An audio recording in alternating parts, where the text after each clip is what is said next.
সাই কিচেনে সবাইকে স্বাগত বন্ধুরা। আজ আবার নতুন রেসিপি নিয়ে হাজির হয়েছি বন্ধুরা। কচু শাকের রেসিপি। আমার বাগানে টাটকা কচু শাক তুলে আনা হয়েছে বন্ধুরা। এটা আমি আজকে রান্না করব। কিভাবে রান্না করব, কি দিয়ে রান্না করব এখনও ডিসাইড হয়নি বন্ধুরা, তো দেখাবো আপনাদের। কচুর শাক বাছা হয়ে গেছে বন্ধুরা,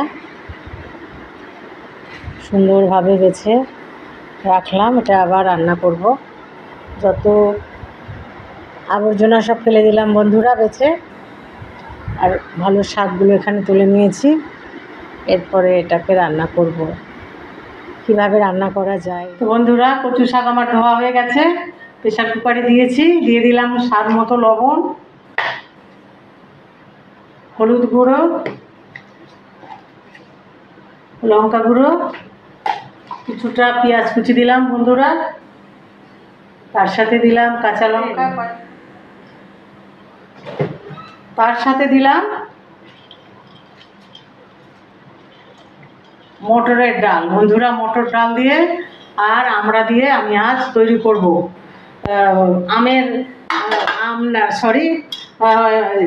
মটর ডাল দিয়ে আমড়া দিয়ে কচু শাক দিয়ে ডাল শাক রান্না করব বন্ধুরা।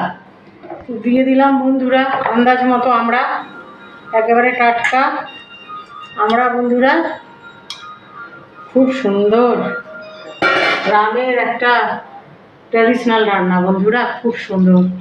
এগুলো হারিয়ে যাওয়া রান্না বন্ধুরা। দিয়ে দিলাম জল 1 গ্লাস।